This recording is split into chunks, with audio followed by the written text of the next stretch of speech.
one day was a regular Saturday morning.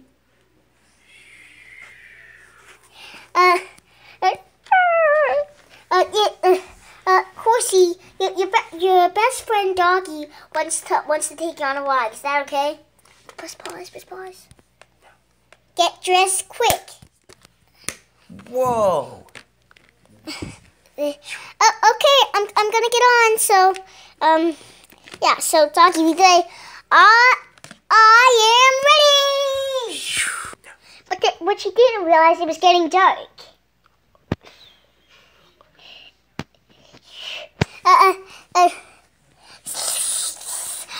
It's getting scary. I'm gonna hop off and see what's going on. Dog, are you sure? I'll get my flashlight. That's better. Let's see. Well, I am so tired. I am so tired to have to make the horse thing. I'll just sit right here on this big, comfy purple rock. What?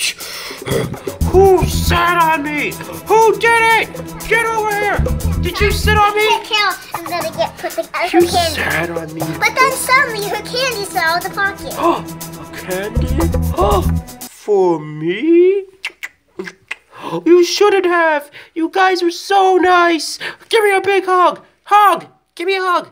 Is this really necessary? Yes, thank you so much. I didn't mean to scare you. I just wanted candy and I was tired because you woke me up. Another hug and get your horse over here. Get your horse over here. What are you doing? It's very necessary. Okay, I'm gonna write and they live happily. I'm gonna say Ah. and they lived happily ever after.